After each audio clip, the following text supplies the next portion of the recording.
ਸਾਰਿਆਂ ਨੂੰ ਪਿਆਰ ਭਰੀ ਸਤਿ ਸ਼੍ਰੀ ਅਕਾਲ। ਮੈਂ ਤੁਹਾਡਾ ਰਮਨ ਸ਼ਰਮਾ, ਰਮਨ ਆਇਲਸ ਚੈਨਲ ਦੇ ਉੱਤੇ ਅੱਜ ਮੈਂ ਆਫਲਾਈਨ ਕਲਾਸ ਦੇ ਵਿੱਚ ਵੀਡੀਓ ਦਾ ਸ਼ੂਟ ਕੀਤਾ ਹੈ ਤੇ ਵੀਡੀਓ ਬਹੁਤ ਸੋਹਣੇ ਤਰੀਕੇ ਨਾਲ ਬਣਾਇਆ, ਜਿਹਦੇ 'ਚ ਮੈਂ ਪੜਾਇਆ ਟਰੂ ਫਾਲਸ ਤੇ ਨਾਟ ਗਿਵਨ ਨੂੰ ਕਿਸ ਤਰੀਕੇ ਨਾਲ ਕਰਨਾ ਹੈ। बहुत बच्चे बड़ी प्रॉब्लम फेस करते हैं जिन्होंने लगता है कि रमन सर सानू ना मतलब की है कि समझ नहीं आता रीडिंग किवें करिए, रीडिंग एक पहाड़ वर्गी लगती है। तो यकीन करो अज का वीडियो बहुत बेस्ट होने वाला है। एक पूरा क्लास का सैशन दिता, एक एक चीज़ एक एक ट्रिक्स मैं बहुत चंगे तरीके नाल पढ़ाया। एक वीडियो देख लोगे तो मैं यकीन करियो आयल्स जिहड़ा रीडिंग का पहाड़ लगता है ना, ये छोटा लगन लग जाऊगा। तो बहुत चंगे ढंग नाल ऑफलाइन बच्चों की पार्टिसिपेशन भी बहुत सीगी, मेरी पार्टिसिपेशन भी बहुत सी। तो मैं उम्मीद करूँगा तुहानू वीडियो बहुत चंगा लगूगा। तो वीडियो देखने तो पहला मैं हमेशा सारे बच्चों को सजेस्ट करता हूँ अपना दूजा चैनल रमन इंग्लिश गुरु है, तुसीं उहनूं रज के सपोर्ट करो। उहदे ते मैं ग्रामर दी वीडियोस पाउना, मैं उहदे बिल्कुल बेसिक तो इंग्लिश सिखाउना। तो मैं चाहुंदा कि जिहड़े मेरे रमन आयल्स के फॉलोअर्स ने वो रमन इंग्लिश गुरु नूं फॉलो करन। तो मैं बहुत चंगियां चंगियां वीडियोस तुहाडे लई लैके आउंदा रहा ते तुसीं बहुत चंगा सिखो। तो समय नूं खराब नहीं करदे, तुसीं रमन इंग्लिश गुरु नूं पहलां सबसक्राइब करो ते फिर इधर जल्दी जल्दी आ जाओ ते देखो रमन सर दा ऑफलाइन पढ़ाउण दा तरीका की है। ते इंग्लिश अज आयल्स क्लीयर करांगे ते आयल्स दा मेन टॉपिक क्लीयर करांगे, रीडिंग ते रीडिंग दा की पढ़ांगे, ट्रू फॉल्स ते नॉट गिवन। ते आज चलिए रीडिंग दी क्लास लाउण। Yes so everyone, Raman Sharma here YouTube channel ते अज दा मेन कंसैप्ट मजाक करांगे, हासा करांगे, जो भी करांगे आईएल्स रीडिंग। अज मैं ऑफलाइन क्लास के थ्रू मतलब मैं यूट्यूब के उत्ते वीडियो भी पाऊँगा। तो मैं चाहूँगा कि मेरे जिन्ने भैन भरा इत्थे ऑफलाइन क्लास च बैठे आ वो बहुत चंगे तरीके नाल सीखण ते इहदे नाल ऑनलाइन क्लास दे विच भी ये वीडियो तुहाडा जाएगा। तो उम्मीद करांगे कि बहुत चंगे तरीके नाल अज दा टॉपिक है जिहड़ा क्लीयर करिए। तो ये भी क्लीयर करदा कि अज का जो टॉपिक है उसका जो नाम है वो है अपने कोले ट्रू फॉल्स से नॉट गिवन। आयल्स रीडिंग एक एवें दा मॉड्यूल है। बहुत लोगों के मैसेजेस आते हैं कि we are facing the problem in reading, सानू रीडिंग दे विच प्रॉब्लम आती है, लिसनिंग भी क्लीयर हो जाता है, स्पीकिंग भी क्लीयर हो जाता है, राइटिंग भी हो जाता है। What should we do? Reading का की करिए? तो बहुत सौखी जी गल है। रीडिंग का पेपर ना तुहाडी नॉलेज मंगदा ना तुहाडी क्वालिफिकेशन मंगदा, रीडिंग का पेपर मंगदा है तुहाडे कोलों कल्लियां ट्रिक्स। तुहाडे सामने क्वेश्चन ने ट्रू फॉल्स से नॉट गिवन है। जिस तरीके नाल मैं पढ़ाऊँगा, जिहड़े स्टाइल च मैं पढ़ाऊँगा, तुसीं ये गल याद रखियो मेरे पढ़ाउण दा तरीका ये होएगा, मैं जो भी पढ़ाऊँगा तुहाडी नॉलेज नाल उहदा कोई संबंध नहीं होएगा। कोई बच्चा CBSE पढ़िया, कोई पंजाब बोर्ड पढ़िया, इहदा कोई संबंध नहीं होगा। बस इन्ना के दिमाग च रखियो कि जो भी पढ़ाऊँगा कल्ली कल्ली चीज़ आयल्स रीडिंग है जिहड़ी वो ट्रिक्स के सहारे ते चलूगी, तो बिना नहीं चलती।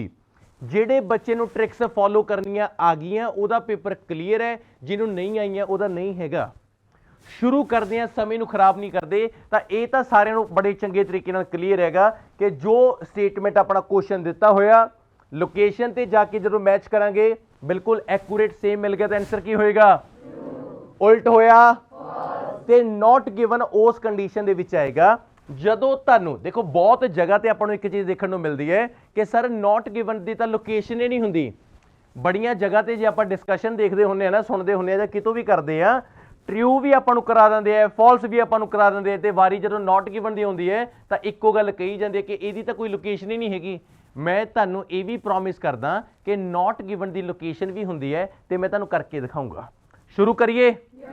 बस तो एक दिमाग च रखियो कि सारी रीडिंग जिन्नी भी रीडिंग हैगी जे डिपेंड करती है एक चीज़ से, कल्लियां ट्रिक्स से, होर किसी चीज़ से भी नहीं। शुरू करके दिखाऊंगा। सब तो पहला आप एक क्वेश्चन हिट करते हैं, एक एक करके आप क्लीयर करते जावांगे। तो ये बस देखियो कि ट्रिक्स की नेगियां मेरियां। 7 क्वेश्चन ने, पढ़ाउण दा स्टाइल ये होगा कि 7 चों 7 ठीक जाणगे, एक भी प्रॉब्लम मैं जिम्मेवार बैठा। पहला क्वेश्चन देखिए जे आप फर्स्ट की गल करते हैं, लुक हियर, कहता there is little economic difference between members of a clan. मतलब इन्हें सौखा जा एक आपां नूं ये गल कही है भी there is a little economic difference. Little economic, little की होंदा है? थोड़ा जा, बहुत घट। ਕਹਿੰਦਾ ਬਹੁਤ ਘੱਟ ਇਕਨੋਮਿਕ ਡਿਫਰੈਂਸ ਹੈ ਕਿਹਦੇ ਬਿਟਵੀਨ ਮੈਂਬਰ ਆਫ ਕਲੈਨ ਦੇ। ਹੁਣ ਆਪਾਂ ਨੂੰ ਕੀ ਚਾਹੀਦਾ ਹੈਗਾ, ਕੀਵਰਡ, ਤੇ ਕੀਵਰਡ ਤਾਂ ਡੈਫੀਨੇਟਲੀ ਆਪਣੇ ਕੋਲੇ ਕਲੈਨ ਹੈ। ਜਿੱਥੇ ਕਲੈਨ ਦੀ ਗੱਲ ਹੋਵੇ, ਮੈਂਬਰਸ ਦੀ ਗੱਲ ਹੋਵੇ, ਜਿੱਥੇ ਕਲੈਨ ਦੀ ਗੱਲ ਹੋਵੇ, ਮੈਂਬਰ ਦੀ ਗੱਲ ਹੋਵੇ, ਤੇ ਆਪਾਂ ਨੇ ਇਹ ਦੇਖਣਾ ਹੈ ਵੀ ਫਰਕ ਘੱਟ ਹੈ ਜਾਂ ਵੱਧ ਹੈ। ਬਸ ਫਰਕ ਪਤਾ ਕੀ ਹੋਊਗਾ, ਉੱਥੇ ਜਿਹੜੀ ਲਾਈਨ ਲਿਖੀ ਹੋਏਗੀ ਉਹ ਸਿਨੋਨਿਮ 'ਚ ਲਿਖੀ ਹੋਊਗੀ। ਸ਼ਰੇਆਮ ਇਹ ਨਹੀਂ ਲਿਖਿਆ ਹੋਏਗਾ ਵੀ ਇਹਦਾ ਡਿਫਰੈਂਸ ਘੱਟ ਹੈ ਜਾਂ ਵੱਧ ਹੈ। ਤਾਂ ਸਿੰਪਲ ਜੀ ਗੱਲ, ਸਭ ਤੋਂ ਪਹਿਲੇ ਨੰਬਰ ਤੇ ਮੈਂ ਕੀ ਕਰੂੰਗਾ ਮਾਈ ਡੀਅਰ, ਮੈਂ ਦੇਖੂੰਗਾ ਕਿ ਜਿੱਥੇ ਕਲੈਨ ਮਿਲ ਜੇ, ਕੋਈ ਮੈਂਬਰ ਮਿਲ ਜਾਣ, ਠੀਕ ਹੈ। ਬਸ ਆਪਾਂ ਇਹ ਦੇਖਣਾ ਹੈ ਵੀ ਉਹਨਾਂ ਦਾ ਲਿਟਲ ਇਕਨੋਮਿਕ ਡਿਫਰੈਂਸ ਹੈ ਜਾਂ ਜ਼ਿਆਦਾ ਹੈ। ਆਓ ਤੁਸੀਂ ਦੇਖੋ ਮਾਈਂਡ 'ਚ ਕੀ ਚੀਜ਼ਾਂ, ਕਲੈਨ, ਮੈਂਬਰਸ। ਤਾਂ ਸਭ ਤੋਂ ਪਹਿਲਾਂ ਜਦੋਂ ਸ਼ੁਰੂ ਹੋਇਆ ਤਾਂ ਇੱਕ ਪੈਸੇਜ ਮੈਨੂੰ ਲੱਗਦਾ ਹੈ ਇਹ ਕਲੈਨ, ਆਪਾਂ ਨੂੰ ਪਤਾ ਲੱਗਾ ਵੀ ਇਹ ਪੈਸੇਜ ਹੈ ਤਾਂ ਕਲੈਨ ਦੀ ਗੱਲ ਹੈ ਤਾਂ ਇਹਦੇ 'ਚ ਹੋਊਗੀ। ਦੂਜਾ ਟਾਰਗੇਟ ਕੀ ਹੋ ਗਿਆ, ਮੈਂਬਰ, ਕਿਤੇ ਕੋਈ ਮੈਂਬਰ ਦੀ ਗੱਲ ਮਿਲ ਜੇ, ਹੈ ਨਾ। ਤਾਂ ਜਦੋਂ ਆਪਾਂ ਨੇ ਮੈਂਬਰ ਦੀ ਗੱਲ, ਇਕਨੋਮਿਕ ਦੀ ਗੱਲ, ਹੈ ਨਾ, ਤਾਂ ਜੇ ਆਪਾਂ ਦੇਖੀਏ, ਵੈਰੀ ਗੁੱਡ, ਤੁਸੀਂ ਇਹ ਦੇਖੋ ਆ ਪਿਆ ਮੈਂਬਰਸ, ਮੈਂਬਰ ਵੀ ਮਿਲ ਗਿਆ, ਹੈ ਨਾ। ਤਾਂ ਡੈਫੀਨੇਟਲੀ ਮਤਲਬ ਆਪਾਂ ਲੋਕੇਸ਼ਨ ਦੇ ਲਾਗੇ ਆ ਗਏ। ਚਲੋ ਜੀ, ਇਹ ਮੈਂ ਸਾਰਿਆਂ ਨੂੰ ਇਹੀ ਸਮਝਾਉਣਾ। ਲਓ ਜੀ, ਇਹ ਪਿਆ ਮੈਂਬਰਸ, ਇਹ ਕਲੈਨ ਸੀਗਾ ਆਪਣਾ, ਇਹ ਇਕਨੋਮਿਕ ਡਿਫਰੈਂਸ ਹੈ। ਉਧਰ ਕੁਐਸਚਨ ਆਪਾਂ ਨੂੰ ਇਹ ਸੀਗਾ ਵੀ ਲਿਟਲ ਡਿਫਰੈਂਸ ਹੈ, ਲਿਟਲ ਡਿਫਰੈਂਸ ਹੈ। ਇੱਧਰ ਆਪਾਂ ਦੇਖੀਏ ਕਿੱਥੋਂ ਸ਼ੁਰੂ ਹੋ ਰਿਹਾ ਹੈਗਾ, ਤਾਂ ਇਹ ਕਲੈਨਸ ਤੋਂ। ਕਹਿੰਦਾ ਕਲੈਨਸ ਲੈਕ ਫਾਰਮਲ ਲੀਡਰਸ, ਮਤਲਬ ਕਲੈਨ ਹੈ ਜਿਹੜਾ ਉਹਦੇ ਕੋਲੇ ਫਾਰਮਲ ਲੀਡਰ ਨਹੀਂ ਹੈਗੇ, ਉਹਨੂੰ ਕਮੀ ਹੈ। ਤੇ ਆਹ ਲਾਈਨ ਕਹਿੰਦਾ so there are no marked economic difference. ਹੁਣ ਮੈਂ ਤੁਹਾਨੂੰ ਛੋਟੀ ਜਿਹੀ ਗੱਲ ਦੱਸਦਾ ਨਾ, ਜਿਹੜਾ ਤਾਂ ਹੁੰਦਾ ਹੈ ਮਾਰਕਡ ਡਿਫਰੈਂਸ, ਜੇ ਤਾਂ ਕੱਲਾ ਇਹ ਹੁੰਦਾ ਮਾਰਕਡ ਇਕਨੋਮਿਕ ਡਿਫਰੈਂਸ, ਇਹਦਾ ਮਤਲਬ ਹੈ ਮਾਰਕਡ ਹੁੰਦਾ ਹੈ ਬਹੁਤ ਜ਼ਿਆਦਾ ਵੱਡਾ। ਮਾਰਕਡ ਦਾ ਮਤਲਬ ਹੁੰਦਾ ਹੈ ਕਿ ਬਹੁਤ ਜ਼ਿਆਦਾ ਵੱਡਾ ਡਿਫਰੈਂਸ ਹੋਣਾ, ਪਰ ਇਹਨਾਂ ਨੇ ਕੀ ਦਿੱਤਾ, नो मार्क्ड डिफरेंस। ਤਾਂ ਇਹ ਚੀਜ਼ ਕਲੀਅਰ ਹੋ ਗਈ ਕਿ ਬਹੁਤਾ ਵੱਡਾ ਡਿਫਰੈਂਸ ਨਹੀਂ ਹੈਗਾ। ਕੁਐਸਚਨ ਕੀ ਕਹਿੰਦਾ ਸੀਗਾ ਵੀ देयर इज अ लिटिल, ਉਹ ਕਹਿੰਦੇ ਵੀ ਲਿਟਲ ਇਕਨੋਮਿਕ ਡਿਫਰੈਂਸ ਹੈ, ਤਾਂ ਇਹਦਾ ਮਤਲਬ ਵੀ ਇਹੀ ਬਣ ਗਿਆ ਕਿ ਲਿਟਲ ਹੀ ਹੋ ਗਿਆ। ਲਿਟਲ ਕਿਵੇਂ ਹੋ ਗਿਆ ਕਿ ਜੇ ਤਾਂ ਹੁੰਦਾ there are marked economic difference, marked economic difference ਦਾ ਮਤਲਬ ਹੈ ਕਿ ਬਹੁਤ ਜ਼ਿਆਦਾ ਫਰਕ ਹੈ। ਤਾਂ ਕੀ ਹੁੰਦਾ, ਕੁਐਸਚਨ ਤਾਂ ਕਹਿ ਰਿਹਾ ਹੈ ਲਿਟਲ ਡਿਫਰੈਂਸ ਹੈ, ਲੋਕੇਸ਼ਨ ਕਹਿ ਰਹੀ ਹੈ ਬਹੁਤ ਜ਼ਿਆਦਾ ਮਾਰਕਡ ਡਿਫਰੈਂਸ ਹੈ, ਤਾਂ ਉਲਟ ਹੁੰਦਾ। ਆਨਸਰ ਕੀ ਆਉਂਦਾ, ਫਾਲਸ ਆਉਂਦਾ। ਹੁਣ ਆਨਸਰ ਕੀ ਆ ਗਿਆ, ਟਰੂ। ਟਰੂ ਕਿਉਂ ਆਇਆ, ਕਿਉਂਕਿ ਉਧਰ ਆਪਾਂ ਨੂੰ ਕੀ ਕਿਹਾ ਗਿਆ ਕਿ ਲਿਟਲ ਡਿਫਰੈਂਸ ਹੈ, ਇਕਨੋਮਿਕ ਡਿਫਰੈਂਸ ਦਾ ਜਿਹੜਾ ਲਿਟਲ ਡਿਫਰੈਂਸ ਹੈ, ਤਾਂ ਜਿਹੜਾ नो ਮਾਰਕਡ ਹੈ ਨਾ, नो ਮਾਰਕਡ, ਇਹਦਾ ਮਤਲਬ ਵੀ ਹੁੰਦਾ ਹੈਗਾ ਲਿਟਲ, ਥੋੜਾ। ਤਾਂ ਬਿਲਕੁਲ ਸਟੇਟਮੈਂਟ ਮੈਚ ਕਰ ਗਈ। ਤੇ ਇਹ ਗੱਲ ਯਾਦ ਰੱਖੋ, ਸ਼ਰੇਆਮ ਆਪਾਂ ਨੂੰ ਇਹ ਨਹੀਂ ਦਿੰਦੇ ਨਾ, ਲਿਟਲ ਲਿਖ ਕੇ ਨਹੀਂ ਦਿੰਦੇ। ਇਹੀ ਪ੍ਰੋਬਲਮ ਹੈ ਕਿ ਬੱਚਿਆਂ ਦਾ ਪੇਪਰ ਨਾ ਕਲੀਅਰ ਹੋਵੇ। ਪਹਿਲਾ ਕੁਐਸਚਨ ਥੋੜਾ ਡਿਫਰੈਂਟ ਸੀਗਾ, ਬਾਕੀ ਬਹੁਤ ਵਧੀਆ ਤਰੀਕੇ ਨਾਲ ਨੇ। ਬਸ ਅੱਜ ਇਹ ਵੀ ਸਿੱਖ ਗਏ, ਜੇ ਕਿਤੇ ਮਾਰਕਡ ਵਰਡ ਆ ਗਿਆ ਤਾਂ ਬਹੁਤ ਵੱਡਾ, नो ਮਾਰਕਡ ਤਾਂ ਘੱਟ ਲਾ ਲਓ, ਥੋੜਾ ਲਾ ਲਓ, ਲਿਟਲ ਲਾ ਲਓ। ਚਲੋ ਪਹਿਲੇ ਦਾ ਆਨਸਰ ਆ ਗਿਆ ਟਰੂ।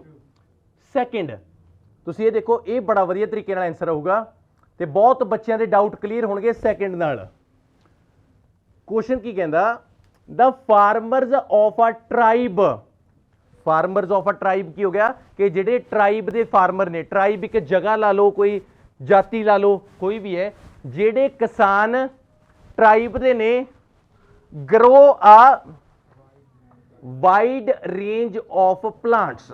ਜਿਹੜੇ ਕਿਸਾਨ ਟ੍ਰਾਈਬ ਦੇ ਨੇ ਉਹ ਕੀ ਕਰਦੇ ਨੇ, ਬਹੁਤ ਜ਼ਿਆਦਾ ਪਲਾਂਟਸ ਨੂੰ ਉਗਾਉਂਦੇ ਨੇ। ਹੁਣ ਆਪਾਂ ਨੇ ਇਹ ਦੇਖਣਾ ਹੈ ਵੀ ਜਿਹੜੇ ਟ੍ਰਾਈਬ ਦੇ ਕਿਸਾਨ ਨੇ ਉਹ ਵਾਈਡ ਰੇਂਜ 'ਚ ਪਲਾਂਟਸ ਨੂੰ ਉਗਾਉਂਦੇ ਆ ਜਾਂ ਨਹੀਂ ਉਗਾਉਂਦੇ। ਹੁਣ ਇਹਦੇ ਲਈ ਲੋਕੇਸ਼ਨ ਕੀ ਲੱਭਾਂਗੇ, ਕੀਵਰਡ ਕੀ ਹੈ, ਜਿੱਥੇ ਟ੍ਰਾਈਬ ਦੀ ਗੱਲ ਹੋਵੇ, ਫਾਰਮਰ ਦੀ ਗੱਲ ਹੋਵੇ, ਜਿੱਥੇ ਟ੍ਰਾਈਬ ਦੇ ਫਾਰਮਰ ਦੀ ਗੱਲ ਹੋਵੇ, ਆਪਾਂ ਇਹ ਦੇਖਣਾ ਹੈ ਵੀ ਉਹ ਬਹੁਤ ਜ਼ਿਆਦਾ ਦਰਖਤ ਉਗਾਉਂਦੇ ਨੇ ਜਾਂ ਨਹੀਂ ਉਗਾਉਂਦੇ। ਤਾਂ ਦੇਖੋ ਲੋਕੇਸ਼ਨ ਲੱਭਣ ਦੇ ਲਈ ਕੋਈ ਤੇ ਗੱਲ ਹੋਰ ਦੇਖੋ, ਮੈਂ ਬਹੁਤ ਘੱਟ ਰੀਡ ਕਰਵਾਉਣਾ, ਤੁਸੀਂ ਇੱਕ ਨੋਟ ਕਰਕੇ ਦੇਖੋ। ਆ ਲਓ, ਪਹਿਲੀ ਲੋਕੇਸ਼ਨ ਮਿਲ ਗਈ, पहली लोकेशन की है तुसीं देखो क्लैनस नूं छड्ड के आपां किन्नियां लाइनां छड्ड के आ गए तो अपने कोल की आ गया ट्राइब। हुण आपां ने ट्राइब दा दूजी चीज़ की देखनी है फार्मर इहदे फार्मर की कित्थे गल हो रही है तो बहुत छेती आपां इहदे फार्मर नूं भी लभांगे कित्थे वैरी गुड फार्मर्स आ पए ने। हुण आपां नूं पता लग गया भी ट्राइब की गल भी हैगी है ते फार्मर की भी गल हैगी अपने कोले दो चीज़ां लभ गईयां। हुण आपां ने ये देखना है भी इत्थों दे जिहड़े फार्मर ने वो बहुत ज़्यादा प्लांट उगाउंदे आ या नहीं उगाउंदे। कहंदा टिपिकली दे आर सैटल्ड फार्मर वो की ने सैटल्ड फार्मर ने वधिया सैट ने अपनी life they which but they may be nomadic with a very different mobile economy based on the intensive exploitation of livestock। तुसी एक चीज नोट करी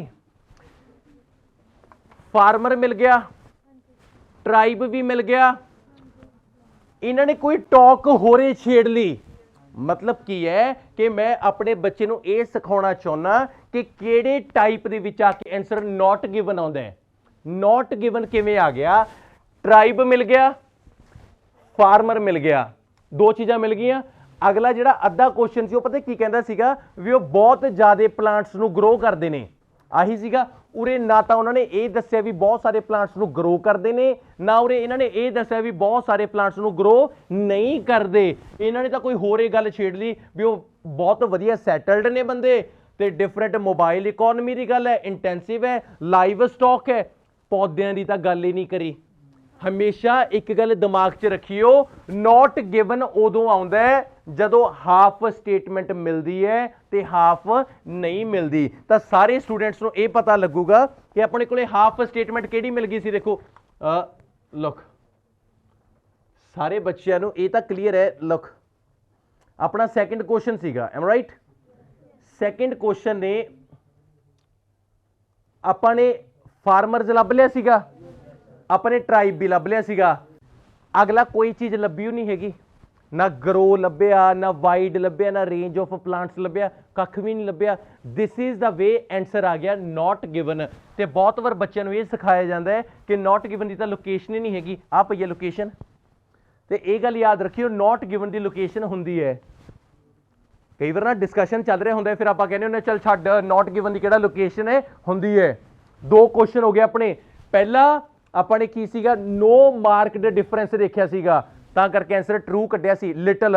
दूजा फार्मर ट्राइब मिल गया वाइड रेंज ऑफ प्लांट नु ग्रो कोई नहीं करया तो एक्यूरेट आंसर आ गया नॉट गिवन। बस पेपर दे विच आ गौर रखनी है। लो जी थर्ड ये भी बड़ा वधिया क्वेश्चन हैगा कहंदा जे ना समझ ना आवे ना क्वेश्चन अद्धा तोड़ लिया करो हाफ स्टेटमेंट तोड़ लिया करो। तुसीं देखिया सैकेंड दे विच मैं की कीता सीगा अद्धा ट्राइब तक कर लिया सी अद्धा इधर कर लिया सी तो इहदे नाल ट्रांसलेशन सौखी हो जाती हुंदी है। थर्ड देखो मैं किवें करूंगा मैं लिखिया one settlement is more important मतलब की हो गया एक सैटलमेंट है जिहड़ी वो की है बहुत ज़्यादा इंपॉर्टेंट है मतलब एक सैटलमेंट बहुत इंपॉर्टेंट है दैन कदों आउंदा है कंपैरिजन दे लई any other settlements in a tribe. आपां ये गल पक्का लगी पता कि ट्राइब दे विच गल हो रही होगी। इन्होंने कहा है भी एक सैटलमेंट बहुत ज़्यादा इंपॉर्टेंट है बाकी सैटलमेंट नालों। हुण अपने उधर ये देखना है भी कोई एक सैटलमेंट हैगी है जिहड़ी इंपॉर्टेंट होवे बाकी सैटलमेंट्स के नालों। हुण अपने को कीवर्ड की हो गया ट्राइब का अपने को कीवर्ड है तो मेन वर्ड की हो गया सैटलमेंट। आपां ये देखना है भी जे तां उन्होंने लोकेशन ते जदों आपां जावांगे ना जो उन्होंने आपां नूं ये दिता होया ना भी देखो जी साडे कोले हैगियां ने बहुत सारियां सैटलमेंट उन्हां दे विचों एक सैटलमेंट हैगी है इंपॉर्टेंट ते बाकी सैटलमेंट घट इंपॉर्टेंट ने जो भी है तां आंसर ट्रू आऊगा। जे उन्होंने कहता भी ना ना भरावा साडे कोले कोई इंपॉर्टेंट कुछ नहीं सारियां सैटलमेंट इक्को बराबर ने कोई इंपॉर्टेंट नहीं तो फॉल्स होगा।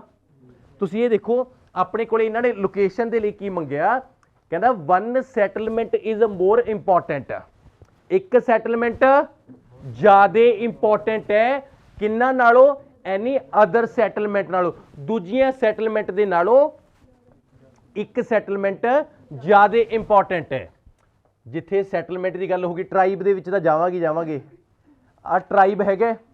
ਹੁਣ ਸੈਟਲਮੈਂਟ ਦੇਖੀ ਆਪਾਂ ਕਿੱਥੇ ਟਾਕ ਚੱਲ ਰਹੀ ਆ, ਮੈਂ ਵੀ ਦੇਖੂੰਗਾ ਕਿੱਥੇ ਸੈਟਲਮੈਂਟ ਪੈਟਰਨ। ਹਾਂ ਚਲੋ ਸ਼ਾਬਾਸ਼। ਇਹ ਇੱਕ ਮਿੰਟ ਰੁਕੋ ਆਪਾਂ ਦੇਖਦੇ ਹਾਂ ਇੱਥੇ ਸੈਟਲਮੈਂਟ ਆ ਟਿਪੀਕਲ ਸੈਟਲਮੈਂਟ ਮਿਲ ਗਿਆ ਹੈ ਨਾ। ਕਿਆ ਬਾਤ ਹੈ, ਮਿਲ ਗਿਆ ਆਂਸਰ। ਮੈਂ ਤੁਹਾਨੂੰ ਕੱਢ ਕੇ ਦੇਣਾ। ਕੁਐਸਚਨ ਕੀ ਸੀਗਾ ਵੀ ਇੱਕ ਇੰਪੋਰਟੈਂਟ ਹੈ ਬਾਕੀ ਸਾਰੀਆਂ ਨਾਲੋਂ। ਇਹ ਕੀ ਕਹਿੰਦੇ the typical settlement pattern for tribes is one of settled agriculture homesteads or villages। मतलब ਪਿੰਡਾਂ ਦੇ ਵਿੱਚ ਟਰਾਈਬ ਦੇ ਵਿੱਚ ਇਹਨਾਂ ਨੇ ਸੈਟਲਮੈਂਟਸ ਨੂੰ ਬਣਾਇਆ ਹੋਇਆ ਹੈ।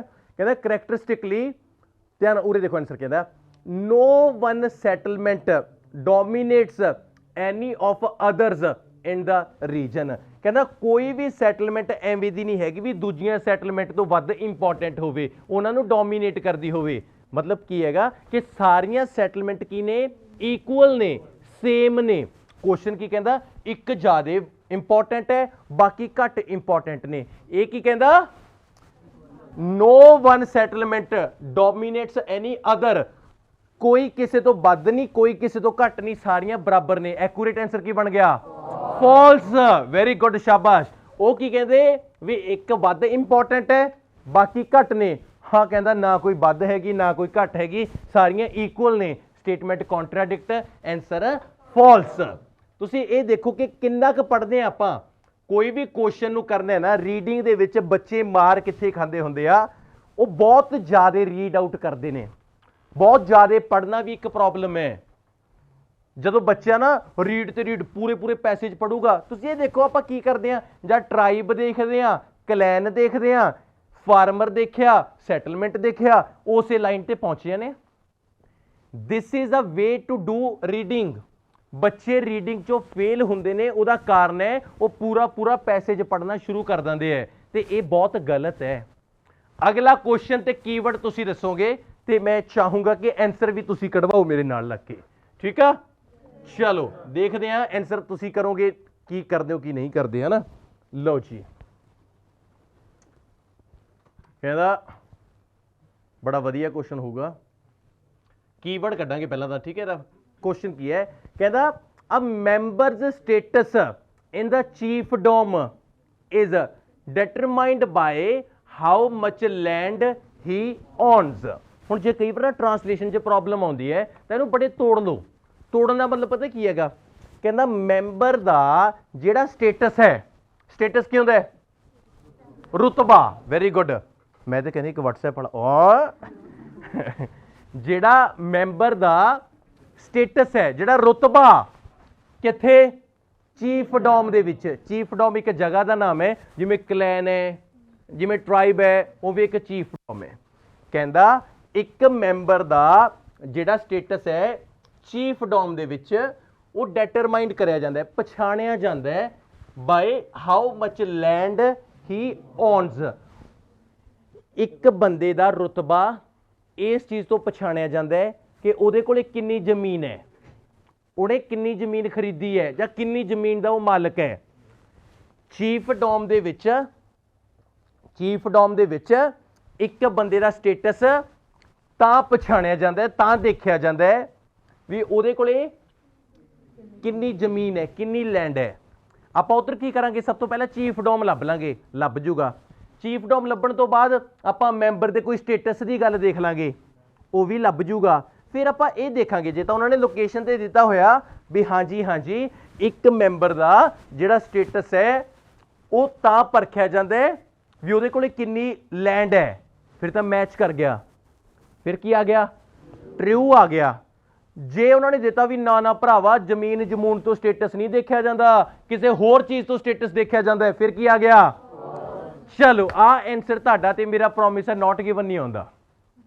ਟਰੂ ਫਾਲਸ ਆਂਸਰ ਹੈ ਤੇ ਤੁਸੀਂ ਕੱਢਦੇ ਹੋ। ਲੋਕੇਸ਼ਨ ਦੇ ਲਈ ਮੈਂ ਤੁਹਾਨੂੰ ਦੇਤਾ ਚੀਫਡੋਮ, ਇੱਕ ਮੈਂਬਰ ਦਾ ਸਟੇਟਸ, ਤੇ ਇਹਨਾਂ ਨੇ ਦਿੱਤਾ ਹੋਇਆ ਕਿ ਮੈਂਬਰ ਦਾ ਸਟੇਟਸ ਹੈ ਜਿਹੜਾ ਉਹਦੀ ਜ਼ਮੀਨ ਤੋਂ ਪਤਾ ਲੱਗਦਾ ਹੈ ਵੀ ਉਹਦੇ ਕੋਲੇ ਕਿੰਨੀ ਜ਼ਮੀਨ ਹੈ। ਬੋਲਿਓ ਕੋਈ ਨਾ, ਲੋਕੇਸ਼ਨ ਤੇ ਲੈ ਜਾਣਾ, ਆਂਸਰ ਤੁਸੀਂ ਕੱਢੋਗੇ। ਤੁਸੀਂ ਇਹ ਦੇਖੋ ਕਿੰਨੇ ਸੌਖੇ ਤਰੀਕੇ ਨਾਲ। ਲਓ ਜੀ ਪਹਿਲੇ ਨੰਬਰ ਤੇ ਮੈਂ ਕੀ ਕੱਢਤਾ, ਚੀਫ ਡੋਮ। ਪਹਿਲੀ ਚੀਜ਼ ਲੋਕੇਸ਼ਨ ਤੇ ਆ ਗਿਆ ਆਪਾਂ। ਦੂਜਾ ਕੀ ਹੈ, ਮੈਂਬਰ ਦਾ ਸਟੇਟਸ। ਚਲੋ ਜੀ ਆਪਾਂ ਹੁਣ ਦੇਖੀਏ, ਤੁਸੀਂ ਇੱਕ ਚੀਜ਼ ਦੇਖੋ, ਸੁਣੋ ਮੇਰੀ ਗੱਲ।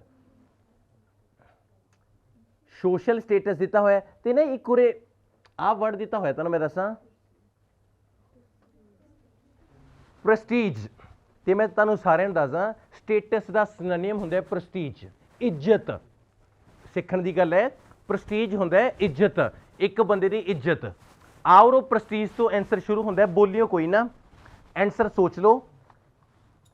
ਆਓ ਆਂਸਰ ਸ਼ੁਰੂ ਹੈ ਪ੍ਰੈਸਟੀਜ ਤੋਂ। 30 ਸੈਕਿੰਡ ਤੁਹਾਡੇ ਕੋਲ ਨੇ, ਆਨਲਾਈਨ ਬੱਚੇ ਵੀ ਦੇਖ ਸਕਦੇ ਆ ਕਿ ਆਂਸਰ ਕੀ ਲੱਗਦਾ ਹੈ।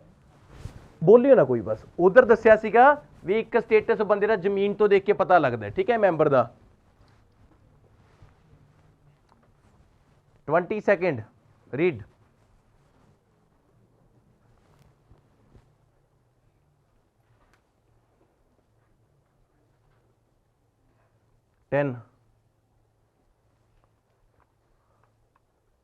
ਰੇਜ਼ ਹੈਂਡ ਕਰੋ ਕਿਹਨੂੰ ਪਤਾ ਲੱਗਿਆ, ਕਿਹਨੂੰ। ਤੇ ਮੈਂ ਰੀਜ਼ਨ ਵੀ ਪੁੱਛਣਾ ਹੈਗਾ ਵੀ ਕਿਉਂ। ਗੁੜੀਆ, ਫਾਲਸ। ਕਿੰਨੇ ਫਾਲਸ ਕਹਿੰਦੇ ਨੇ, ਲਗਭਗ ਸਾਰੀ ਕਲਾਸ। ਰੀਜ਼ਨ ਲਾਊਡ ਬੋਲ, ਕੋਈ ਨਾ, ਡਰਦੀ ਕਿਉਂ ਹੈ।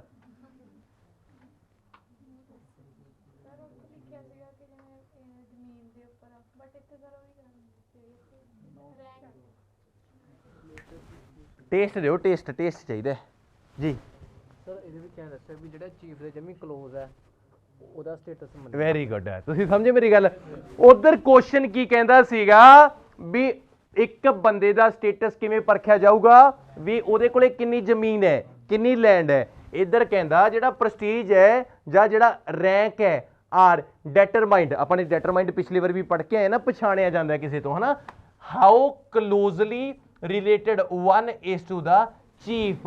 ਇੱਕ ਬੰਦੇ ਦਾ ਰੁਤਬਾ ਤਾਂ ਪਰਖਿਆ ਜਾਂਦਾ ਵੀ ਜਿਹੜਾ ਚੀਫ ਹੈ ਨਾ ਉੱਥੋਂ ਦਾ, ਉਹਦੇ ਉਹ ਕਿੰਨਾ ਨੇੜੇ ਹੈ, ਮਤਲਬ ਜਿੰਨਾ ਉਹਦੇ ਕਲੋਜ਼ ਹੋਊਗਾ ਉਹਦਾ ਰੁਤਬਾ ਬਹੁਤ ਉੱਚਾ ਹੋਊਗਾ। ਜ਼ਮੀਨ ਜਮੂਨ ਦੀ ਕੋਈ ਗੱਲ ਨਹੀਂ ਕਰੀ ਹੈਗੀ, ਤਾਂ ਕੰਟਰਾਡਿਕਟ ਕਰ ਗਿਆ, ਆਂਸਰ ਆ ਗਿਆ ਫਾਲਸ। ਫਾਲਸ ਕਿਉਂ ਆਇਆ, ਕੁਐਸਚਨ ਕਹਿੰਦਾ ਸੀਗਾ ਇੱਕ ਬੰਦੇ ਦਾ ਸਟੇਟਸ ਉਹਦੀ ਜ਼ਮੀਨ ਤੋਂ ਪਤਾ ਲੱਗਦਾ ਹੈ, ਇਹ ਕਹਿੰਦੇ ਇੱਕ ਬੰਦੇ ਦਾ ਸਟੇਟਸ ਇਹ ਪਤਾ ਲੱਗਦਾ ਹੈ ਵੀ ਉਹ ਚੀਫ ਦੇ ਕਿੰਨਾ ਕੁ ਨੇੜੇ, ਜਿਹੜਾ ਪ੍ਰਧਾਨ ਹੈ, ਜਿਹੜਾ ਬਾਊ ਹੈ ਇਹਨਾਂ ਦਾ, ਕभी ਨਹੀਂ, ਉਹਦੇ ਕਿੰਨਾ ਨੇੜੇ ਹੈ, ਕਿੰਨਾ ਕਲੋਜ਼ ਹੈ। ਤਾਂ ਸਟੇਟਮੈਂਟ ਕੰਟਰਾਡਿਕਟ ਕਰ ਗਈ, ਐਕੂਰੇਟ ਆਂਸਰ ਫਾਲਸ ਆਇਆ। ਠੀਕ ਹੈ ਨਾ। ਤੁਸੀਂ ਇਹ ਦੇਖੋ ਕਿ ਮੈਂ 1-2 ਲਾਈਨ ਪੜ੍ਹ ਕੇ ਆਂਸਰ ਕੱਢਦਾ ਨਾ, ਇਹ ਟ੍ਰਿਕ ਹੈ ਬਾਈ ਜੀ, ਹੋਰ ਕੁਝ ਨਹੀਂ। ਬਹੁਤ ਬੱਚੇ ਪੂਰਾ ਪੈਰਾ ਪੜ੍ਹੀ ਜਾਣਗੇ, ਟਾਈਮ ਵੇਸਟ, 40 ਕੁਐਸਚਨ ਨਹੀਂ ਹੋਣਗੇ ਤੇ ਆਂਸਰ ਗਲਤ। ਤੇ ਓਵਰ ਈਟ ਕਰ ਲਓ ਤਾਂ ਵੀ ਮਾੜੀ ਹੈ, ਓਵਰ ਰੀਡ ਕਰ ਲਓ ਤਾਂ ਵੀ ਮਾੜੀ ਹੈ। ਠੀਕ ਹੈ ਨਾ, ਲਿਮਿਟ 'ਚ ਚੱਲੋਗੇ ਸਭ ਕੁਝ ਵਧੀਆ। Next question, very good. ਕਹਿੰਦਾ there are people who craft goods in chiefdoms। Craft ਸੁਣਿਆ, ਆਰਟ ਐਂਡ ਕਰਾਫਟ ਦਾ ਕੋਰਸ ਕਰਾ ਦੋ ਸਰ ਜੀ। ਹੁੰਦਾ ਕਰਾਫਟ ਹੁੰਦਾ ਕਿ ਜਿਹੜੇ ਲੋਕ ਹੱਥ ਨਾਲ ਬਣਾਉਂਦੇ ਨੇ ਕੋਈ ਚੀਜ਼ਾਂ। ਕਿਹੜੇ ਕਿਹੜੇ ਸੱਜਣ ਮਿੱਤਰ ਨੂੰ ਯਾਦ ਹੈ ਕਿ ਸਕੂਲ ਦੇ ਵਿੱਚ ਇੱਕ ਜਾਦੂਗਰ ਜਾਂ ਕੋਈ ਬੰਦਾ ਆਇਆ ਸੀ ਜਿਹੜਾ ਦੀਵਾਲੀ ਦੇ ਨੇੜੇ ਆਉਂਦਾ ਸੀ, ਪੇਪਰ ਨੂੰ ਰੋਲ ਕਰੋ, ਇਹਨੂੰ ਇੰਨਾ ਕੱਟੋ, ਇਹਨੂੰ ਇੰਨਾ ਕੱਟੋ, ਉਹ ਕ੍ਰਿਸਮਸ ਟਰੀ। ਕਿਹਨੇ ਕਿਹਨੇ ਪਹਿਲਾਂ ਦੇਖਿਆ ਹੈਗਾ। ਤੇ ਉਹ ਕਿਹੜਾ ਕਿਹੜਾ ਹੈ ਜਿਹੜਾ ਲਾਲਚ ਚ ਆ ਕੇ ਵੀ ਕਿਤਾਬ ਵੀ ਲੈ ਲਈ ਹੋਵੇ ਉਹ ਤੋਂ, ਸਮਝ ਗਏ। ਤੇ ਉਹ ਕਿਹੜਾ ਕਿਹੜਾ ਵੀ ਜਿਹਨੇ ਕਿਤਾਬ ਲਈ ਤੋਂ ਬਾਅਦ ਉਹ ਤੋਂ ਸਾਰਾ ਸਮਾਨ ਵੀ ਲੈ ਲਿਆ ਤੇ ਬਣਿਆ ਕੱਖ ਨਹੀਂ, ਸਮਝ ਗਏ। ਔਰ ਉਹ ਐ ਸਿਖਾਉਂਦੇ ਨੇ ਵੀ ਦੀਵਾਲੀ ਦੀ ਜਿਹੜੀ ਉਹ ਹੈ ਡੈਕੋਰੇਸ਼ਨ ਹੈ ਉਹ ਬਾਹਰੋਂ ਨਹੀਂ ਕਰਨੀ, ਉਹ ਝੂਲਰ ਜੇ ਮਿੰਟ 'ਚ ਲਟਕਾ ਦਿੰਦੇ ਸੀਗੇ, ਔਰ ਆਪਾਂ ਜ਼ੋਰ ਲਾ ਲੈਂਦੇ ਸੀ, ਆਪਣੇ ਤੋਂ ਲਟਕਦੇ ਨਹੀਂ ਸੀ। ਤੇ ਉਹ ਕਿਤਾਬ 'ਚ ਲਿਖਿਆ ਹੁੰਦਾ ਪਹਿਲੇ ਸਟੈਪ ਤੇ ਇੰਨਾ ਕੁ ਕੱਟਣਾ, ਇਸਕੋ ਮੋੜੇ, ਇਸਕੋ ਫੋਲਡ ਕਰੇ, ਲਾਸਟ ਤੇ ਆ ਕੇ ਆਪਣਾ ਤਾਂ ਹੋਰ ਕੋਈ ਬੂਬਣਾ ਜਿਹਾ ਬਣ ਜਾਣਾ ਸੀਗਾ। ਮਤਲਬ ਕੀ ਹੈ ਕਿ ਇਹ ਟਾਈਮ ਹੈ, ਇੱਕ ਬਚਪਨ ਹੈ, ਇੱਕ ਕਰਾਫਟ ਹੈਗਾ। ਇਸ ਤੋਂ ਯਾਦ ਆ ਗਿਆ ਮੈਨੂੰ, ਕਹਿੰਦਾ ਵੀ ਜਿਹੜੇ ਕਈ ਲੋਕ ਨੇ, देयर आर people, ਲੋਕ ਨੇ ਜਿਹੜੇ ਕਰਾਫਟ ਕਰਦੇ ਨੇ, ਚੀਜ਼ਾਂ ਬਣਾਉਂਦੇ ਨੇ, ਹੱਥ ਨਾਲ ਗੁੱਡਸ ਬਣਾਉਂਦੇ ਨੇ ਚੀਫਡੋਮ ਦੇ ਵਿੱਚ। ਹੁਣ ਆਪਾਂ ਇਹ ਦੇਖਣਾ ਹੈ, ਚੀਫਡੋਮ ਦੀ ਤਾਂ ਆਪਾਂ ਨੂੰ ਗੱਲ ਚੱਲ ਹੀ ਰਹੀ ਹੈ, ਹੁਣ ਆਪਾਂ ਲੋਕੇਸ਼ਨ ਦੇ ਲਈ ਕਰਾਫਟ ਦੇਖਾਂਗੇ। ਕਰਾਫਟ ਹੁਣ ਆਪਾਂ ਇਹ ਦੇਖਾਂਗੇ ਵੀ ਉੱਥੇ ਬੰਦੇ ਹੈਗੇ ਨੇ ਜਿਹੜੇ ਹੱਥ ਨਾਲ ਚੀਜ਼ਾਂ ਬਣਾਉਂਦੇ ਨੇ, ਕਰਾਫਟ ਕਰਦੇ ਨੇਗੇ। ਜੇ ਤਾਂ ਹੋਏ ਤਾਂ ਟਰੂ ਹੈ, ਜੇ ਨਾ ਹੋਏ ਤਾਂ ਫਾਲਸ ਹੈ, ਜੇ ਕੋਈ ਹੋਰੇ ਗੱਲ ਕਰੀ ਤਾਂ ਨॉट ਗਿਵਨ ਹੈ। ਚਲੋ ਦੇਖੋ ਚੀਫ ਡੋਮ ਦੀ ਪੁੱਤ ਆਹ ਗੱਲ ਚੱਲ ਰਹੀ ਹੈ, ਠੀਕ ਹੈ। ਹੁਣ ਆਪਣੇ ਕੋਲ ਕਰਾਫਟ ਦੇਖੋ, ਤੁਸੀਂ ਲੱਭੋ ਕਿਤੇ। ਚਲੋ ਜੀ ਆ ਲਓ, ਤੁਸੀਂ ਮਤਲਬ ਹਸਿਆਰ ਹੋ, ਹੱਸਦੇ ਨੇ ਪਾਗਲ, ਐਂ ਥੋੜੀ ਪਸੰਦ ਆ ਜਾਂਦੀ ਹੈ। ਤੁਸੀਂ ਇਹ ਦੇਖੋ ਆਹ ਮਿਲ ਗਿਆ ਕਰਾਫਟ। ਲੋਕੇਸ਼ਨ ਲੱਭਣੀ ਔਖੀ ਨਹੀਂ ਹੈਗੀ, ਬਸ ਲੋਕੇਸ਼ਨ ਲੱਭਣੀ ਔਖੀ ਨਹੀਂ। ਚੀਫ ਡੋਮ ਉੱਪਰ ਸੀਗਾ, ਕਰਾਫਟ ਆ ਰਿਹਾ, ਤੇ ਜਿੱਥੋਂ ਸ਼ੁਰੂ ਹੁੰਦਾ ਹੈ ਆਪਾਂ ਉਰੋਂ ਪੜ੍ਹ ਲੈਂਦੇ ਹਾਂ। ਕਹਿੰਦਾ the chiefdom generally has a centre of power often with temples, residence of the chief and his retainers and craft specialist। ਹੁਣ ਤੁਸੀਂ ਆਪੇ ਦੇਖੋ, ਸਮਝ ਗਏ ਮੇਰੀ ਗੱਲ। ਉਹਨਾਂ ਨੇ ਕਿਹਾ ਵੀ ਕਈ ਲੋਕ ਹੈਗੇ ਨੇ ਵੀ ਜਿਹੜੇ ਹੱਥ ਨਾਲ ਚੀਜ਼ਾਂ ਬਣਾਉਂਦੇ ਨੇਗੇ, ਜਿਹੜੇ ਕਰਾਫਟ ਗੁੱਡਸ ਕਰਦੇ ਨੇ, ਕੁਝ ਲੋਕ ਨੇ ਚੀਫ ਡੋਮ ਦੇ ਵਿੱਚ। ਤਾਂ ਇਹਨੇ ਵੀ ਇਹੀ ਗੱਲ ਕਹੀ ਵੀ ਜਿਹੜਾ ਚੀਫ ਡੋਮ ਹੈ ਉੱਥੇ ਕਰਾਫਟ ਦੇ ਸਪੈਸ਼ਲਿਸਟ ਹੈਗੇ ਨੇਗੇ। ਹੁਣ ਜੇ ਕਰਾਫਟ ਦੇ ਸਪੈਸ਼ਲਿਸਟ ਹੋਣਗੇ ਤਾਂ ਮਤਲਬ ਉੱਥੋਂ ਦੇ ਲੋਕ ਉਹ ਚੀਜ਼ ਨੂੰ ਬਣਾਉਂਦੇ ਨੇ। ਸਪੈਸ਼ਲਿਸਟ ਕੌਣ ਹੁੰਦੇ ਨੇ? ਜਿਹੜੇ ਬੰਦੇ ਕੰਮ ਕਰਦੇ ਨੇ। ਤਾਂ ਐਕੂਰੇਟ ਸਟੇਟਮੈਂਟ ਮੈਚ ਕਰਿਆ ਵੀ ਹਾਂਜੀ ਚੀਫ ਡੋਮ ਦੇ ਵਿੱਚ ਲੋਕ ਕਰਾਫਟ ਦਾ ਕੰਮ ਕਰਦੇ ਆ, ਕਿਉਂਕਿ ਉਧਰ ਉਹਨਾਂ ਨੇ ਕਿਹਾ ਸੀ ਵੀ ਉਹ ਮਤਲਬ ਕਰਾਫਟ ਗੁੱਡਸ ਬਣਾਉਂਦੇ ਨੇ। ਇੱਧਰ ਕਹਿੰਦਾ ਵੀ ਹਾਂ ਚੀਫ ਡੋਮ ਦੇ ਵਿੱਚ ਕਰਾਫਟ ਸਪੈਸ਼ਲਿਸਟ ਹੈਗੇ ਨੇ। ਜੇ ਸਪੈਸ਼ਲਿਸਟ ਹੋਣਗੇ ਤਾਂ ਉਹ ਬਣਾਉਣਗੇ ਵੀ। ਜੇ ਕਿਸੇ ਚੀਜ਼ ਦਾ ਸਪੈਸ਼ਲਿਸਟ ਹੋਊਗਾ ਤਾਂ ਐਕੂਰੇਟ ਆਨਸਰ ਹੈਗਾ ਟਰੂ। ਟਰੂ ਕਿਉਂ ਹੈ? ਹੁਣ ਇੱਕ ਗੱਲ ਹੋਰ ਸੁਣੋ ਨਾ, ਇਹ ਨਾ ਦੇਖਿਓ ਵੀ ਸਰ ਪੱਕਿਆ ਪਕਾਇਆ ਬਣਿਆ ਬਣਿਆ, ਇਹ ਤਾਂ ਦੱਸਿਆ ਨਹੀਂ ਹੈ ਕਹਿੰਦਾ ਵੀ ਕਰਾਫਟ ਦਾ ਕੰਮ ਕਰਦੇ ਨੇ ਕਿ ਨਹੀਂ ਕਰਦੇ। ਇਹਨਾਂ ਨੇ ਚੀਫ ਸਪੈਸ਼ਲਿਸਟ ਦਿੱਤਾ। ਹੁਣ ਜਿਹੜਾ ਬੰਦਾ ਕਿਸੇ ਚੀਜ਼ ਦਾ ਸਪੈਸ਼ਲਿਸਟ ਹੋਊਗਾ ਉਹ ਕੰਮ ਤਾਂ ਕਰੂਗਾ ਨਾ। ਮਤਲਬ ਹਮੇਸ਼ਾ ਆਇਲਸ ਇਹ ਨਾ ਫੀਡ ਕਰਿਓ ਕਿ ਤੁਹਾਨੂੰ ਪੱਕਿਆ ਪਕਾਇਆ ਮਿਲਣੇਗਾ। ਆਪ ਸੈਂਸ ਬੇਸਡ ਵੀ ਕੱਢਾਂਗੇ। 5 ਕੁਐਸਚਨ ਕਰ ਲਏ ਆਪਾਂ ਨੇ, ਤੁਹਾਨੂੰ ਲਾਸਟ ਓਵਰਆਲ ਵੀ ਦੇਵਾਂਗਾ ਇਕੱਲੇ ਇਕੱਲੇ ਕੁਐਸਚਨ ਦਾ answer true. Second last question ਹੈ, ਕਹਿੰਦਾ The king keeps the order of a state by using an army। ਜਿਹੜਾ ਰਾਜਾ ਜਦੋਂ ਆਰਡਰ ਦਿੰਦਾ ਸੀ ਕੋਈ ਤਾਂ ਕਿਹਦੀ ਵਰਤੋਂ ਕਰਦਾ ਸੀ? ਉਹ ਆਰਮੀ ਦੀ ਵਰਤੋਂ ਕਰਦਾ ਸੀ। ਮਤਲਬ ਰਾਜੇ ਨੇ ਜਦੋਂ ਕੋਈ ਆਰਡਰ ਹੈ ਜਿਹੜਾ ਉਹ ਦੇਣਾ ਹੁੰਦਾ ਸੀਗਾ ਤਾਂ ਉਹ ਆਰਮੀ ਨੂੰ ਯੂਜ਼ ਕਰਦਾ ਸੀਗਾ, ਆਰਮੀ ਦੀ ਮਦਦ ਕਰਦਾ, ਆਰਮੀ ਤੋਂ ਮਦਦ ਲੈਂਦਾ ਸੀਗਾ ਵੀ ਤੁਸੀਂ ਮੈਂ ਹੁਣ ਆਰਡਰ ਹੈ ਜਿਹੜਾ ਉਹ ਪੇਸ਼ ਕਰਨਾ ਹੈਗਾ, ਤੁਸੀਂ ਮੇਰੀ ਹੈਲਪ ਕਰੋ। ਕੋਈ ਵੀ ਆਰਡਰ ਰਾਜੇ ਨੇ ਪੇਸ਼ ਕਰਨਾ ਹੋਣਾ ਸੀਗਾ ਤਾਂ ਉਹ ਕਿਹਦੇ ਥਰੂ ਕਰਦਾ ਸੀਗਾ? ਆਰਮੀ ਦੇ ਥਰੂ ਕਰਦਾ ਸੀਗਾ। ਤਾਂ ਲੋਕੇਸ਼ਨ ਕੀ ਕੀ ਚੀਜ਼ਾਂ ਨੇ? Army, king. ਜਦੋਂ ਆਪਾਂ ਨੂੰ ਆਹ ਮਿਲ ਗਿਆ, ਆਰਮੀ ਕਿੰਗ ਮਿਲ ਗਿਆ, ਆਪਾਂ ਨੂੰ ਗੱਲਾਂ ਮਿਲੇ ਜਾਣਗੀਆਂ। ਬਸ ਆਪਾਂ ਨੇ ਇਹ ਦੇਖਣਾ ਵੀ ਰਾਜਾ ਆਰਮੀ ਦੇ ਥਰੂ ਆਰਡਰ ਭੇਜਦਾ ਸੀ ਜਾਂ ਨਹੀਂ ਭੇਜਦਾ ਸੀਗਾ। ਲਓ ਜੀ,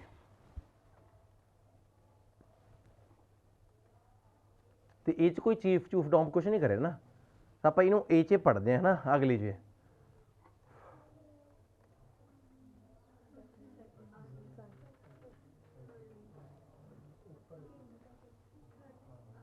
ਆਰਮੀ ਪਹਿਲਾ ਵਰਡ ਮਿਲ ਗਿਆ, ਆਰਮੀ।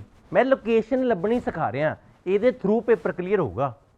ਆਰਮੀ ਲੱਭ ਗਿਆ ਤਾਂ ਰੂਲਰ, ਤੇ ਬ੍ਰੈਕਟ 'ਚ ਇਹਨਾਂ ਨੇ ਕਿੰਗ ਦੇ ਤਾਂ ਸਕ ਰੱਖਿਆ, ਤੇ ਕਈ ਵਾਰ ਕੁਈਨ ਵੀ ਹੋ ਸਕਦੀ ਹੈ, ਪਰ ਰੂਲਰ ਤਾਂ ਇੱਕੋ ਗੱਲ ਹੋ ਗਈ ਨਾ।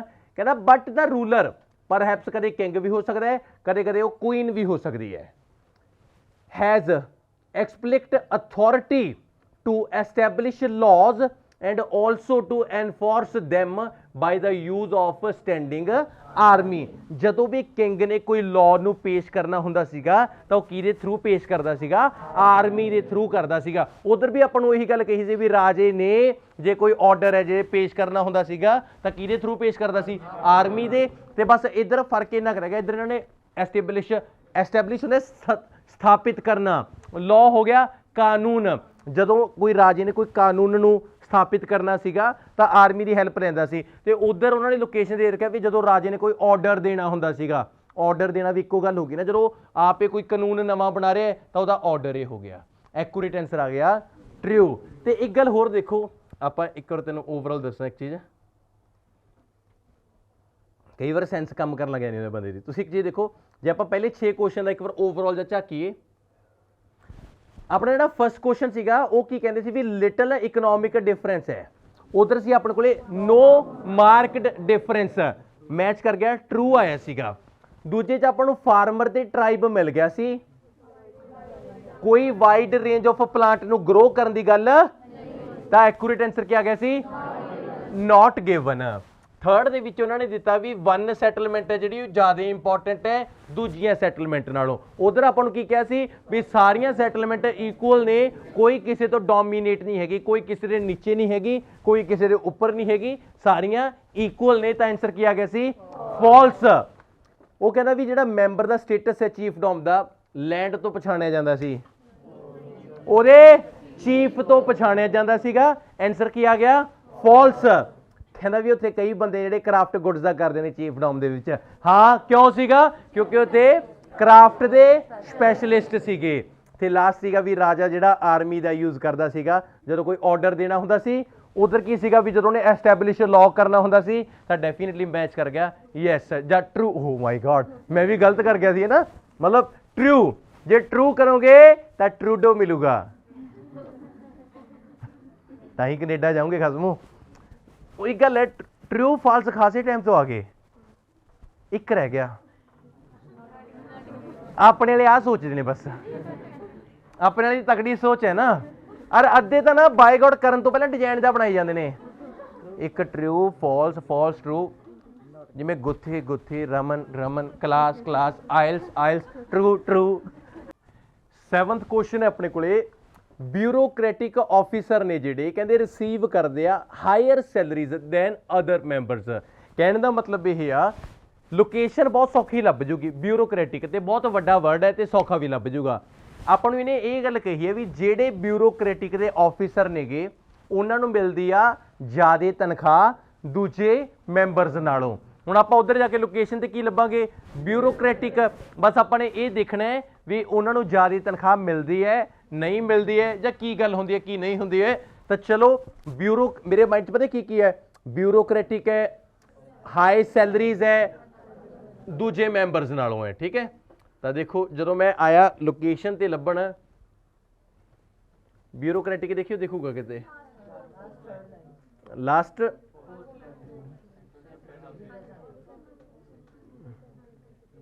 ਲਓ ਜੀ ਦੇਖੋ ਆ ਮਿਲ ਗਿਆ ਬਿਊਰੋਕ੍ਰੈਟਿਕ। ਤੁਸੀਂ ਇਹ ਦੇਖੋ ਮੈਨੂੰ ਲੇਟ ਮਿਲਦਾ, ਤੁਸੀਂ ਲੋਕੇਸ਼ਨ ਪਹਿਲਾਂ ਲੱਭ ਲੈਣੇ ਹੋ, ਇਹ ਸੱਚੀ ਗੱਲ ਹੈ। ਤੇ ਐਗਜ਼ਾਮ ਐਵੇਂ ਹੀ ਕਲੀਅਰ ਹੋਊਗਾ ਬਾਈ ਜੀ। ਕਹਿੰਦਾ ਦ ਸੈਂਟਰਲ ਕੈਪੀਟਲ ਹਾਊਸਿਸ ਦੇ ਜਿਹੜੇ ਬਿਊਰੋਕ੍ਰੈਟਿਕ ਐਡਮਿਨਿਸਟ੍ਰੇਟਰ ਆਫੀਸ਼ੀਅਲ ਨੇਗੇ, one of the principal purposes is to collect revenue. ਉਹਨਾਂ ਦਾ ਜਿਹੜਾ ਮੇਨ ਕੰਮ ਕੀ ਹੈ, ਰੈਵਨਿਊ ਇਕੱਠਾ ਕਰਨਾ ਹੈ, ਪੈਸੇ ਨੂੰ ਇਕੱਠਾ ਕਰਨਾ ਹੈਗਾ, often in the form of tax and tolls, ਜਿਹੜੇ ਟੋਲ ਟੈਕਸ ਜੋ ਵੀ ਲੱਗਦੇ ਨੇ ਉਹਨਾਂ ਤੋਂ ਇਕੱਠਾ ਕਰਨਾ ਹੈ, and distribute it to government, army and craft specialist. ਇਹ ਕਿਹਨੂੰ ਇਹ ਡਿਸਟ੍ਰੀਬਿਊਟ ਕਰਦੇ ਨੇ, ਆਰਮੀ ਨੂੰ ਦਿੰਦੇ ਨੇ ਤੇ ਗਵਰਨਮੈਂਟ ਨੂੰ ਦਿੰਦੇ ਨੇ ਤੇ ਕਰਾਫਟ ਦੇ ਸਪੈਸ਼ਲਿਸਟ ਨੂੰ ਦਿੰਦੇ ਨੇ। ਬਿਊਰੋਕ੍ਰੈਟਿਕ ਦੀ ਗੱਲ ਕਰੀ, ਇਹ 'ਚ ਦੱਸਿਆ ਗਿਆ ਵੀ ਜਿਹੜਾ ਉਹਨਾਂ ਦਾ ਕੰਮ ਹੈ ਉਹ ਟੈਕਸ ਨੂੰ ਇਕੱਠਾ ਕਰਨਾ ਤੇ ਗਵਰਨਮੈਂਟ ਤੱਕ ਪਹੁੰਚਦਾ ਕਰਨਾ ਹੈਗਾ।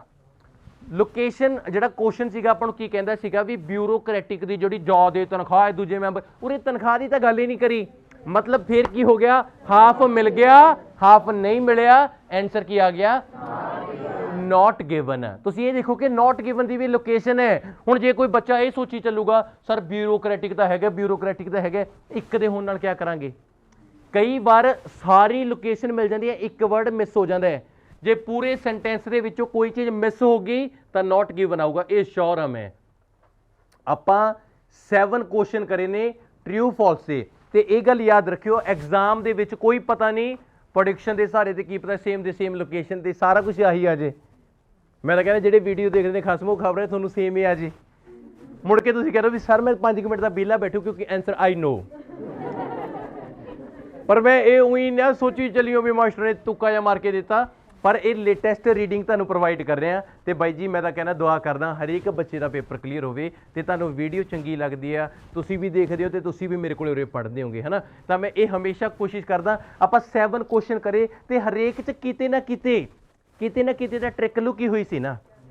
मतलब ਮਾੜੀਆਂ ਚੀਜ਼ਾਂ ਇਹੀ ਚੀਜ਼ਾਂ ਦੇ ਸਹਾਰੇ ਤੇ ਪੇਪਰ ਕਲੀਅਰ ਹੋਊਗਾ। ਤੇ ਰੀਡਿੰਗ ਐਵੇਂ ਦਾ ਮੋਡਿਊਲ ਹੈ, ਜੇ ਮੇਰੇ ਕੋਲ ਲਗਾਤਾਰ ਪੜੋਗੇ ਮੈਂ 9 ਚੋਂ 9 ਵੀ ਲਿਆ ਦੂੰਗਾ। That's it, thank you so much. Video चंगी लगी हो तो कमेंट जरूर करियो, तो तुहाडा जो भी रिव्यू होगा सिर मथे चैनल सबसक्राइब कर दो। Thank you so much, love you, take care. Raman Sharma.